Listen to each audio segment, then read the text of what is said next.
All right. Mic check, check. Good. So I'm Max Ceron. Max Ceron, CWB Association Welding podcast. Today we have a really cool guest, Welding podcast.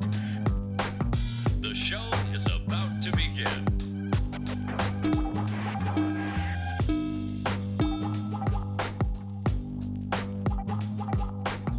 Hello and welcome to another edition of the CWB Association podcast. My name is Max Ceron, here to represent hopefully everybody in the welding community and introduce you to this fantastic gentleman named Chuck Grover. He's coming to us from Eastern Canada, well, I guess East Central Ontario area, and he's going to tell us all about his journey through the welding career in his life. So Chuck, how are you doing? Excellent. How are you? Good, good. So for the people that are listening, we may have a couple laughs here because this is our second go at it. Hey, Chuck. It is, yeah. Third time's a charm, I guess, maybe. Yeah, we had some technical difficulties, so we're running with less video and hopefully get better sound. But Right. Chuck, everyone told me to come check you out, and so I got you here on the show. And let's talk about who Chuck is, because maybe that would be the story we would love to get out to the people. So let's Sure. start with where are you? Where are you situated right now? I can hear those beautiful birds behind you. Yes, yes. I am located in a town called Kingsville, Ontario. And it's about 30 minutes from Windsor, city of Windsor. It's a border city of Detroit. It's I live on the shores of Lake Erie. Yeah, it's primo spot here. Yeah. Well, it sounds beautiful. Like I hear the birds chirping, and it looks like you got some sunshine. It looks great. Yeah, it's a great day today. It's a Beautiful. Friday. It's a good way to start the weekend, right? Yeah, I can't wait for my weekend to start. I'm still a couple hours away, but it's getting closer, man. Yeah, good. So, like, when you started your life, like, where were you born? What's the history of Chuck? Where were you from? Let's go right back to the start for baby Chuck. Okay, baby Chuck. Yeah. Well, it goes back to I was born and raised in London, Ontario, and lived there till I was 14. And then my dad was a postmaster for Canada Post, and he took a job down this way, and well, I've been here ever since. Yeah, it's not much of a journey. I haven't bounced around a whole lot, so I guess I like to keep my feet planted and call a place called home and stick to it, right? Yeah, and like it makes total sense. Sometimes you just find your vibe, Hmm. and you're just happy, right? Right. Yep. So Um, now, you were telling me a little bit before about your career start. You said, you when you came out of high school, you got right into work in your area. So what did you do? yeah, I actually I graduated a couple months early. My last semester of high school was just co-op. And then a job opportunity came up at a steel manufacturer called Atlas Tube. It's a pretty big company. And I got in there and I went from a dishwasher at a local restaurant, making $1,000 a month to $1,000 a week. Yeah, it was ridiculous. I felt like king rolling in that money for a while, right? So yeah, I never right from that spot. I never saw myself going to college or anything, right? I just packed up and gone. Um, so I worked there for about 5 years, and I bounced around inside that plant. I went from a shipping clerk to a saw operator to a line crane operator, and then back to shipping clerk. I did some training there for a new hire, and then we had a layoff come up, and quite a few of us got hit with that. And yeah, I was like, okay, now what? No, I didn't have uh, after high school education, anything like that. Hmm. So I applied for a government funding for schooling. I was on unemployment, and I went to this assessment center and did all kinds of testing and applications for this and that, and I got approved to go to school. And as I was doing the assessments, they tested you on this and certain other things, and welding came up as an option. as what I could go to school for. So I hemmed and hawed on that for a while, and I was like, you know what, I think I could do some welding. So I went, I went to the private school in Windsor, and I did a 9 month course up there, and I did my CWB testing and TSSA testing, and got all my tickets, and off I went. And you know what? It was crazy, crazy timing because right when I was handed my certifications, I got done a little early because I put in more time, I put in more hours, Hmm. and the people who didn't, the company, the school closed up, and that was it. They just shut the doors, and bam, Really? sorry for your loss. Yeah, and I actually got mine done, so it Oh worked out really man. well. Yeah, like yeah, seriously, within weeks, it, it all worked out. So So you yeah, had a horseshoe up your butt right from the start. I did. Yeah, yeah.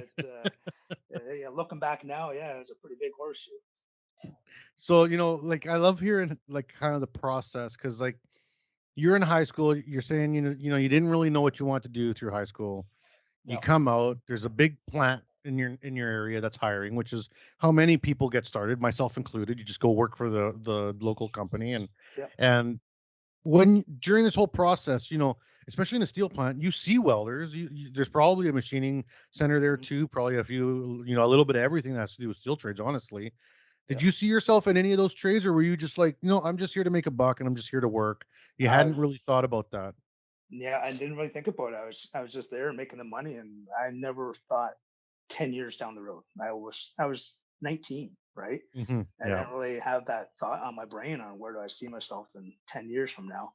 Um, yeah, I mean, yeah, working in a steel manufacturing plant till I was 60 is probably not the best choice for some people, right?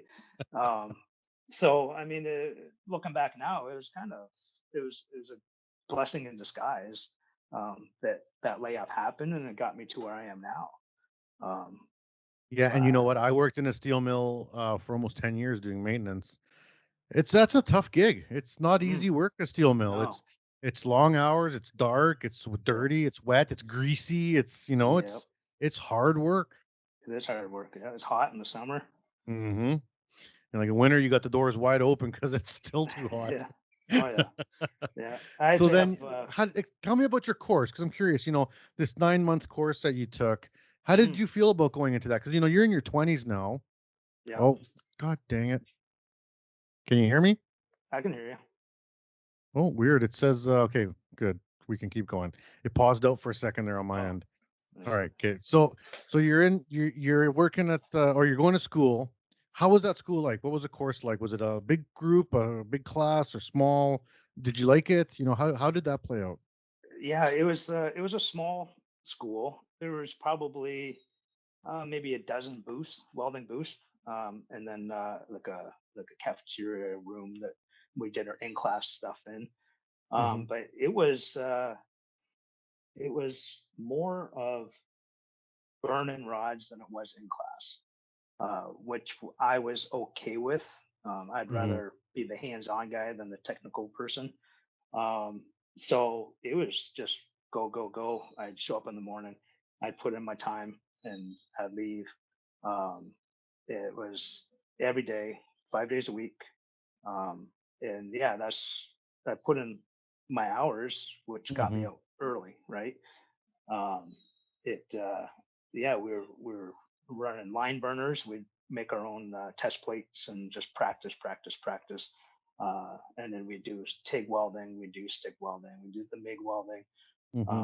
plasma cutting, uh, torching, all that stuff. It was a dirty shop, but and there was probably maybe 8 people at most at the time. Oh, okay. There's some Yeah. people that show up for a week and they're like, "Yeah, this ain't for me," and then you never see them again, right?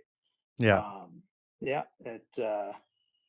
it was a great learning experience. Obviously, it got me my tickets and away we went. Hmm. So the pipe, the TSSA certification, that was a great experience. You know, And like you said it there, where welding isn't for everybody. I've seen a lot of people think, oh man, I want to get into that job because it's good money and I can, Yeah. you see welders rolling around with cash and I want to do that. And they don't realize the type of lifestyle that it is. Uh, no, it's yeah, it's definitely not for everybody. No. So how did you do in school? Did you like it? Like day one, you showed up and you were just awesome, or did you struggle? Or You know what? Like, not tooting my own horn or anything, but yeah, I picked it up pretty quick. good? It got to the point where um, the students were. I was helping out other people. I was almost like the teacher's assistant at the last couple months of it. Right? Mhm, We actually went through two teachers. One guy, he, it's a different situation. I mean, the one day the teacher was there, and the next day he wasn't, and some new guy showed up. Right? It was yeah, it was a little bit of a hodgepodge of a school, to be honest with you, but it was recommended through the agency, so we went with it. But yeah, it was a bunch of younger people, nobody too old mhm. was getting into it. So yeah, I enjoyed it. I got up and drove in there and enjoyed it every minute I was there. So yeah, I never Ex- thought I'd see myself at a welding school, um, mhm. and it was a yeah, it was experience. So then you're done school, fresh with your ticket, just in time because the school shut down Yeah, a yeah, week later. right. Then what did you do? Did you go out and find a job right away? Was it easy, or did you have to, you know, Yeah, hit the yeah. pavement for a while? No, I had a job within a couple weeks. Um, Wow. yeah, I a guy out in Wheatley. He did a high pressure pipe fitting for the local greenhouses. He'd do boiler systems and whatnot. So he took me on. He was actually getting close to shutting down his business, and his son didn't want it. So he's hemming and hawing, and like, "Are you interested in something like this?" And I did it for a while, and I was like, "Yeah, you know what? This ain't for me either." Uh, the pipe fitting, the greenhouse work, the it just didn't vibe with me. Mhm, So I left him and I went to build boats. I built vessels for a company out in Wheatley, and I did that for a few years. Um, yeah, yeah, it was a bit of a hole in the wall of a place. It was really dirty. I mean, I don't know how they got away with certain things. Like with the Ministry of Labor went in there, they'd have a heyday, you know. Uh, but the experience I got from that place, you can't. I got paid to do that. Is looking back, I'm like, man, I got paid for this kind of experience. I mhm, was in welding in all messed up positions. Um, I was going through little tubes and reaching around, welding with mirrors, and a guy would hold mhm. my feet. He'd hold my feet and put an exhaust fan in front of me to suck out the fumes. And then when I give a little bang on the side, he'd drag my feet out, so I could get out. Um, yeah, and I mean everything in that place was every weld had to be inspected, had to be all certified, right? I mean you're building uh, government boats, so Yeah. yeah, that was an experience and a half working for that place. So then how long were you at that company for? I was there for maybe a couple years. I kind of bounced around a lot. Mhm, Just I was more or less I wasn't satisfied all the time. I was kind of looking for something closer to home. I mean, that was a 45-minute drive out there each mhm. way. I mean, that gets old pretty quick, right? Yeah. Um, so yeah, I just kept on getting opportunities, and everywhere I went, it was a dollar, $2 more, and Mhm. I'd do something for another year or two, and then I'd apply somewhere else, and I'd get a dollar, another. I was getting raises every few years, pretty good chunks, right? Um, and then yeah, I had a place in Windsor, an automotive manufacturer. We built cells for robotics and stuff, and that I really enjoyed that. That was all fabrication. Um, I was doing the welding and the fabricating, so that really got into the fabrication side of things. I was like, okay, this is jiving with me. I like the fabricating. I like looking at the prints, getting a cut list and cutting my own materials, and then getting a plan together. Now I'm going to build this monster, right? we'd have the cranes. I'd use the cranes to help hold things up and tack this in here and whatnot. And that was one of the better places I worked, doing that style of work. So the fabrication really grew on me from there on. And then yeah, I left there, and I'm at the current job now. I've been there for 9 years. So this is the longest place I've stayed at, and it's a 15-minute drive from home. Well, that's Uh, perfect. yeah, yeah, it's good money. It and I'm running my own area now, so uh, I'm like a one-man show, which is fine for me. I like the Mm, being able to, you know what, I don't want to do this today. I'll save it for tomorrow. I feel like doing this today. yeah. I mean, it all has to get done at the end of the day, but you can pick and choose on what mood you're in for what, right? So Yeah. that aspect of it is that got appealing to me. So I've been there ever since. This is an awesome time to take a break. We're right at the 15-minute mark, so that's perfect. So, Okay. what we'll do, everyone, we're having this great interview with Chuck Grover here on the CWB Association podcast. We've talked about, his life out in Ontario there and right by Detroit, by Windsor, and him coming up, and now he's kind of found his niche. So when we come back after the commercial break, we'll talk to Chuck about, what he's doing now, what that niche is, and what his plans are for the future. So make sure you don't go anywhere and stay tuned, and I'll see you in a couple minutes. And we're back here on the CWB Association podcast. My name is Max Ceron, and we're here with Chuck Grover, who's telling us about his journey in the welding trades here in Canada. And specifically now, he's he got a taste of fabrication. And so many people in this on this show who are welders kind of go back, and I got a soft spot for it because I'm a fabricator. I went back to school in my 30s to get my fab ticket, and it's near and dear to my heart. So Mhm. Chuck, in this shop that you're in now, what is it that you do? What's your gig now? Well, I work for a company that repairs sewers. So I build the equipment that goes into the sewers and does the repairs. There's cameras. There's all kinds of robotics that go into the sewers, and then I outfit the trucks that haul the materials and the work sites and all that stuff. So I build toolboxes underneath the trucks. I build fold up stairs on the back of the trucks. I put shelving benches, uh, monitor, all kinds of stuff inside these trucks. So So that's basically, you got to sit with the customers and be like, "What do you want?" And they kind of tell you what you want, and you got to figure it out. yeah, yeah. So yeah, so I do that. That's my 9 to 5, and then I come home and I do my own thing. I bought my own welder for my home shop. Um, got a nice multi-process Everlast welder. Uh, I've run that thing till it's hot and ready to go. I, so yeah, I do fabrication at home also. I do.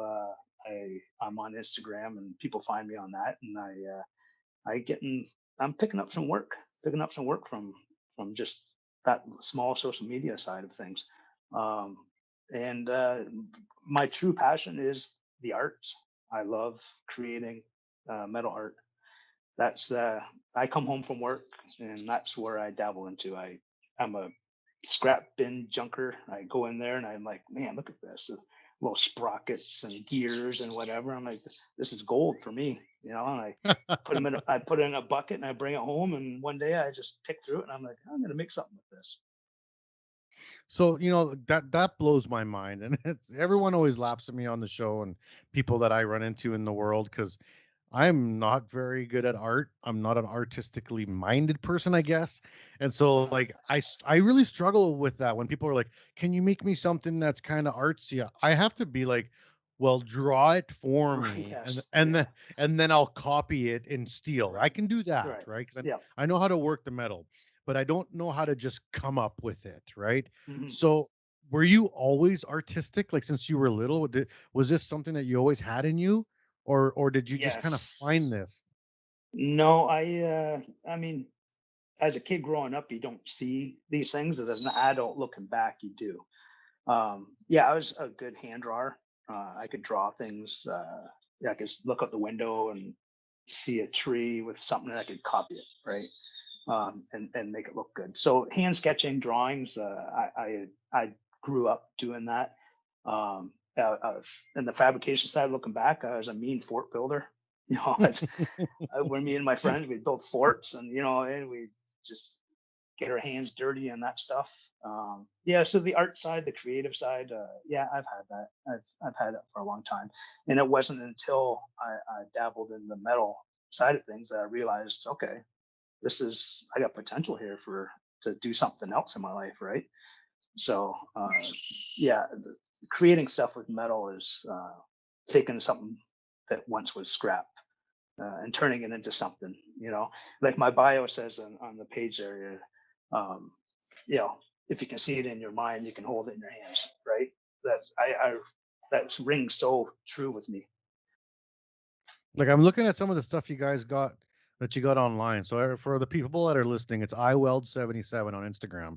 And like, I mean, I don't even know how you begin to think about these things. Like I do you see it in you? Do you got the idea in your head before you Yes, start, or how does it work?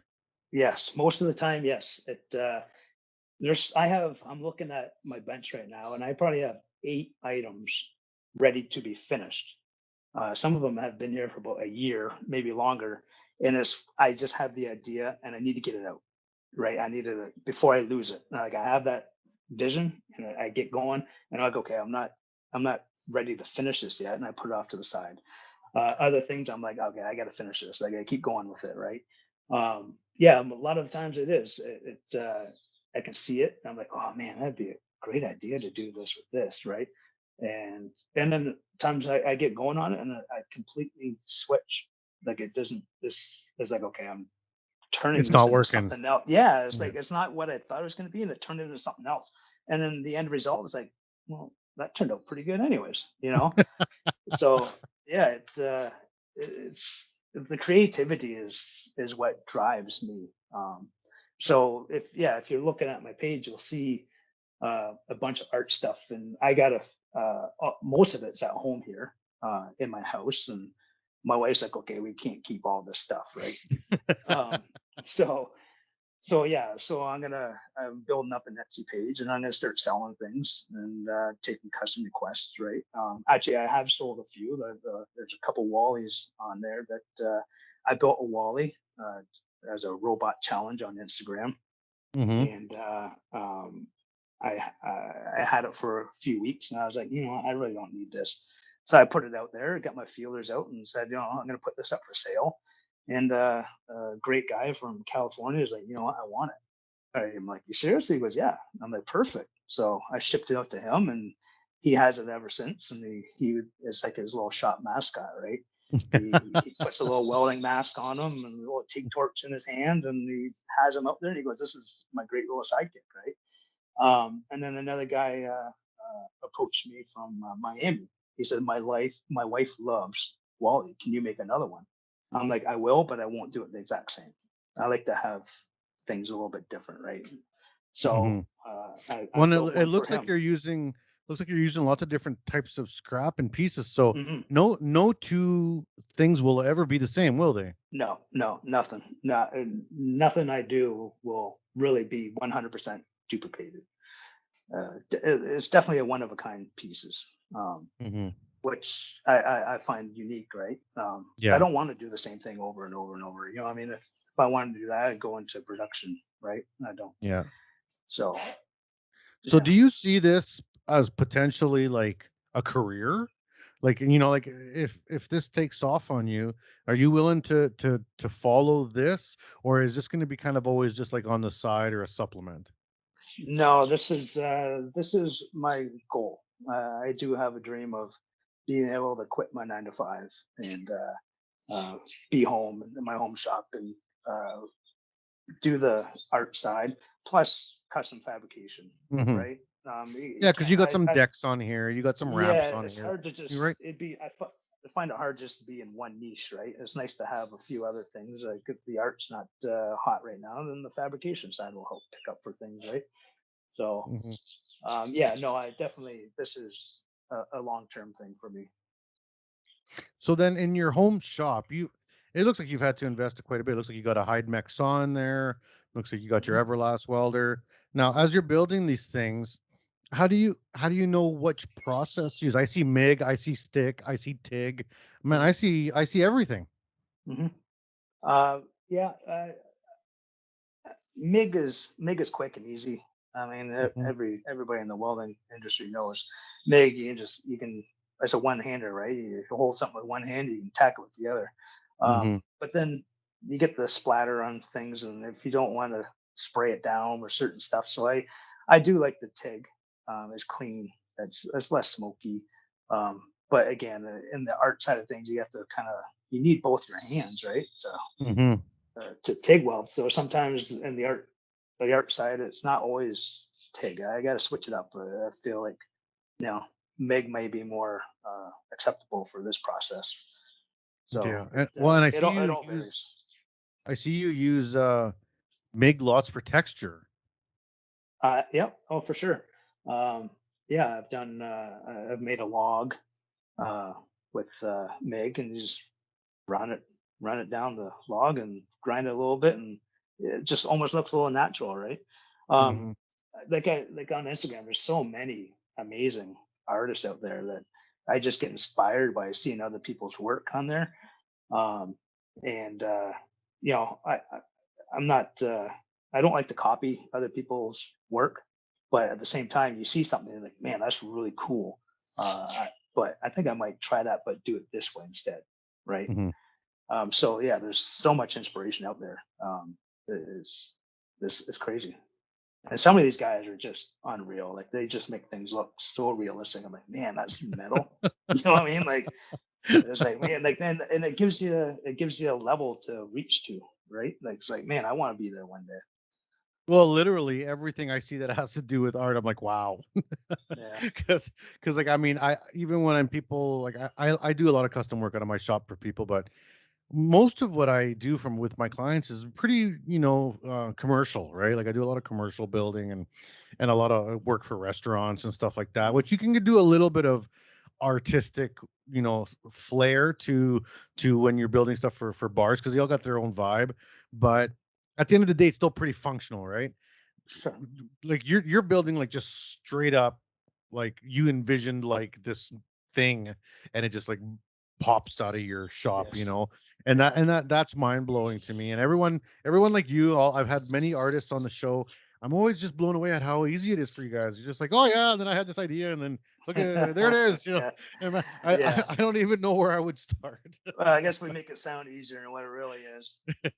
There's a lot of cuss words. There's stuff falls on the floor, and you're like, no, here we are. Put it back together. It's not always the Instagram. You see a lot of the good, right? You don't see all the Hmm. bad, the mess ups, and whatnot. And it's trial and error. Things happen, right? It never just goes together right away all the time.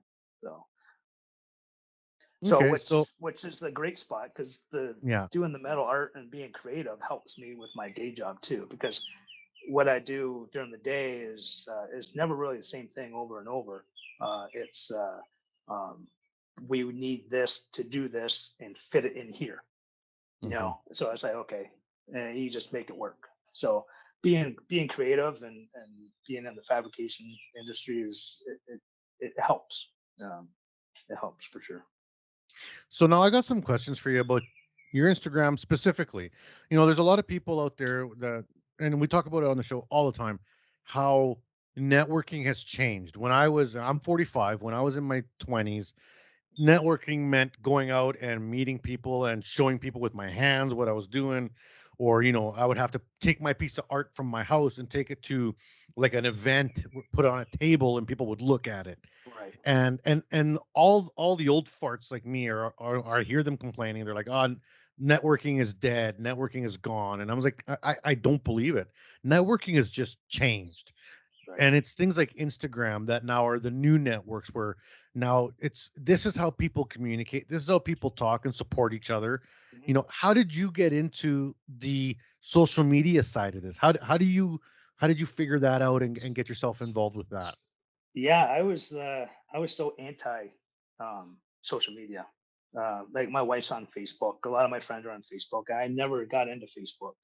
And it wasn't until I started getting a collection of metal art, and then my wife's like, "You need to show this off. Like, you need to show people what you're doing." Hmm. So I'm like, "Ah, all right, you know." So I'm like, Instagram's like a it's a picture based platform, right? Hmm. So I like that aspect of it. It's not like all up in your business with I seem like Facebook With like would be, right? opinions and stuff. Sure, sure, yeah. Yeah. So yeah, I opened up an Insta account, uh, and it's been growing ever since. And yeah, it's great. I mean, I met not in person. I mean, I met lots of great people all over the world. Like I talked to a guy in the UK, like daily, sometimes weekly, right? People in Australia that we have the same mindset with certain things, and I'll reach out to them and be like, "Hey, I'm thinking about doing this because I've seen you've done it. What you got any tips or whatnot?" Right? Hmm. When I got into building my first barbecue grill, I'm like, "Man, I never done this before, but I know a guy who has." And I reached out to him, and he is all more than willing to help me. Right? Yeah. So yeah, the platform, the Instagram, the social media. I mean, it's a great tool. There's no doubt about it. I mean, and I'm only scratching the surface right now. I mean, I might switch over to like a business account, Instagram business account, get an Etsy page going, and slowly build it up that way. But right now, I'm having fun on Instagram, meeting people and just putting my stuff out there, and it's a great feeler for feedback, Yeah. right? You know, like people are like, "Man, that's really cool." And I was like, "Great, awesome! I'm glad this is jiving with people. That people are liking this, right?" So, yeah, I like it. I really do. I enjoy it. But you also So, have to you have so to set from hate, yourself. yeah, from hater to believer is what Yes. happened. Yeah, yeah, yeah. Yeah, complete 180, right? Yeah. Now, do you do all your own photography for Instagram? Do you have Yeah, yeah. No, somebody help it's you? Yeah, did you have to go buy a good phone with a good camera? Like, how did you figure that out? yeah, no, it's just an iPhone, man. It's art or the art of photography is something I really enjoy. Trying different angles, different shadows, whatnot. Mhm. I don't know enough about it, but I these people who have these professional photos of their art just makes it so much better.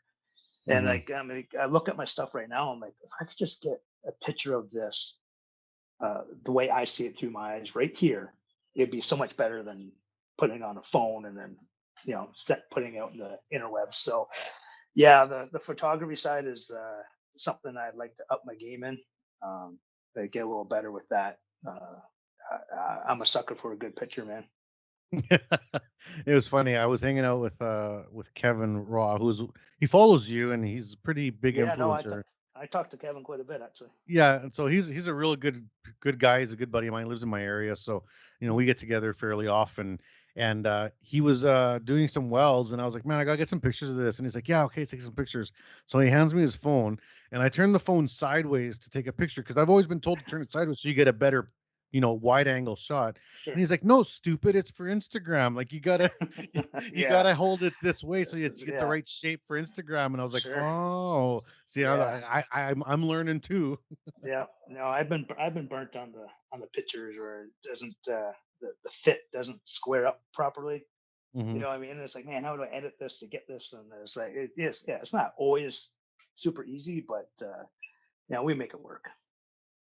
So then, like your welding career, as you become a better welder, do you find that makes you better at art?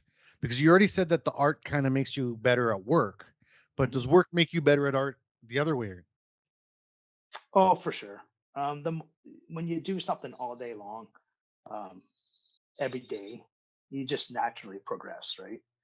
Hmm. You're always learning new tricks, new ways to do things. I mean, it's been beaten dead horse here, where you work smarter. You know what I mean? It's a real thing. Every day you put the grind in, you just progress. It's naturally progress, Yeah, and hopefully it's not too much grinding because you know what they say. If you're right? grind, Yes. Yeah. Yeah. Yeah, we trying to keep the grinders on the bench, right? All right, man. This is fantastic. I love learning about all this stuff. Like, I feel like I'm learning about art just talking to you.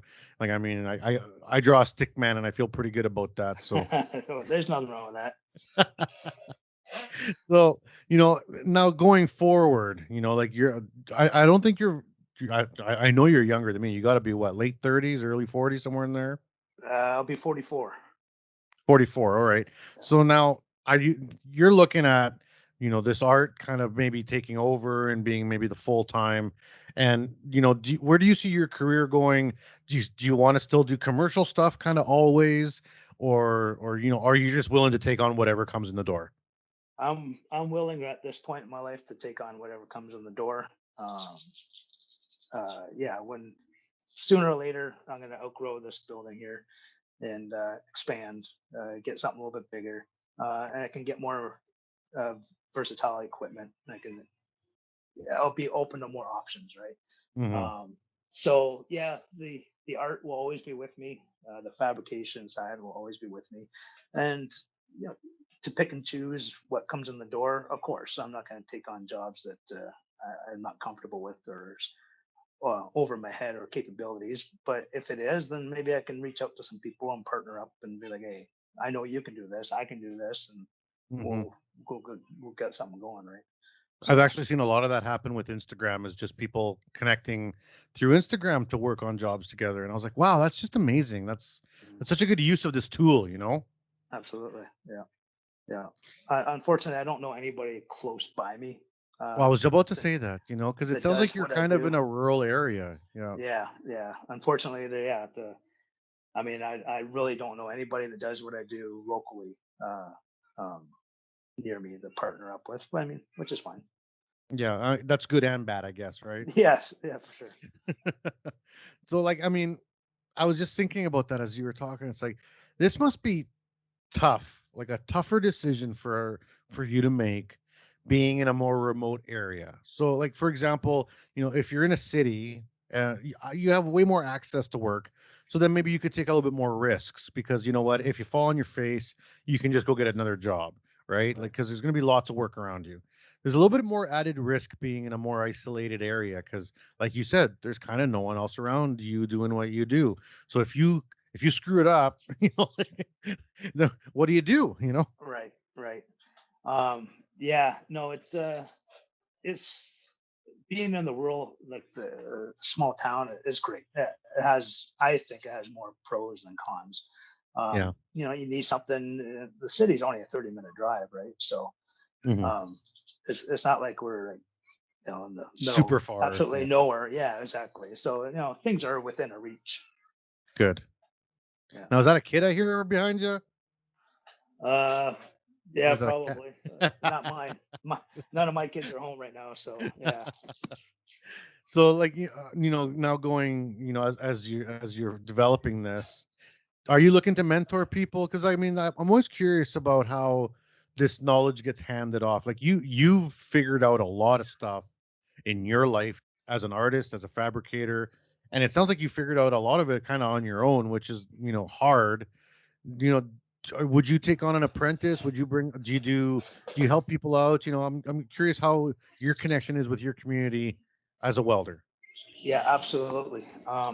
I love helping people. I uh, it seems like I take people underneath my wing pretty easily. If somebody, a younger person coming up in the shop, um, I just help them. Yeah. I'm just willing to be there for them. Yeah. So I actually looked into being a teacher at one point, a high school teacher in the shop. I went with it. I got talking with my old shop teacher. He's like, "Yeah, I'll be retiring in about 10 years."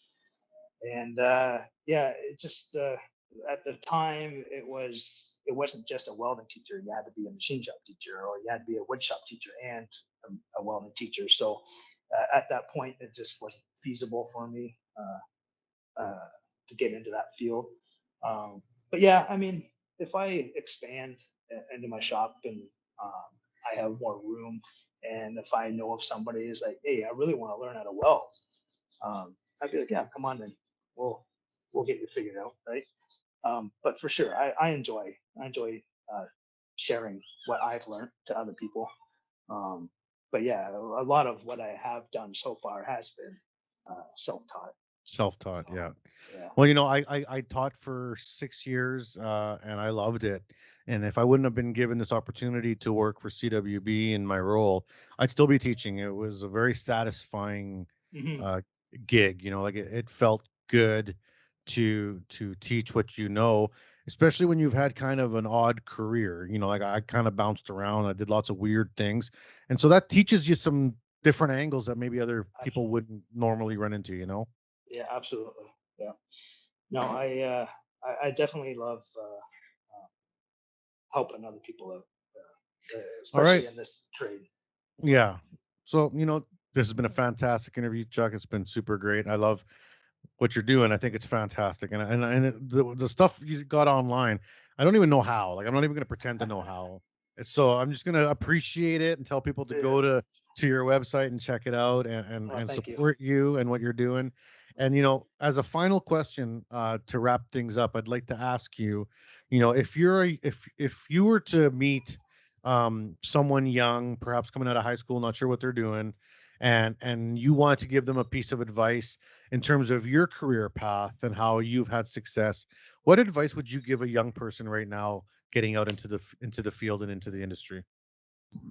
Yeah, I mean, stick to it. Don't give up. It's not always going to be easy.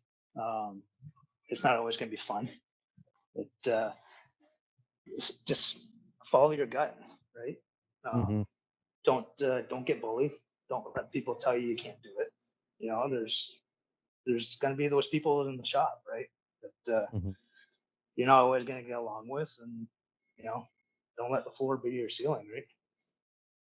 And that's amazing when you talk about bullying because it happens around everywhere, and Mhm. you can be bullied in your shop, you can be bullied in your house, you can be bullied by your friends sometimes. And I kind of hate to say this, but sometimes people don't want you to succeed. Yeah, It's almost absolutely. like Yep. some people want to keep you down to make Mhm. themselves feel better, and you got to power through that, right, man? Absolutely, absolutely. Yeah, it sucks running into those people, but you know, there's nothing you can do about it. They're always there. They're going to be everywhere. So, Yeah. All right, man. Well, I've had a super good time with this interview. I hope you enjoyed it. absolutely, I did. Thank you for reaching out. Yeah, you bet. And so this is your moment here. Tell people how to find you. Tell people, what your Instagram handle is, and how to get a hold of you. And then if you want to say hi or any shout outs, this is your space. Yes. Well, let's say hi to Kevin, since that's an association of ours there. But Hmm. yeah, no, you can find me at iweld77 on Instagram. You have any questions or you see something you like, pretty much anything on there is for sale. So yeah, DM me, and if you have any custom work, just reach out. Awesome. Cool, man. Well, thanks for being on the show, and I hope we can meet up. I can't wait to get my vaccines all under my belt and be able to travel Hmm. again. And I I'm hear gonna you. be out. I'm gonna be out in the Ontario area lots in the next couple of years, so I'll have to make sure I stop by and visit your shop. Awesome. Well, it'll be here ready for you. Awesome, man. Well, take care. And for all the people that have been listening to the podcast, thank you very much for tuning in. Make sure you keep up with the episodes on Stitcher, Spotify, and iTunes. It's all online. And make sure you share this and let the other people in the welding community know about what the CWB Association is doing. We're trying to support the network and the welders out there. This is all for you guys. So thanks for tuning in. We hope you enjoy the show.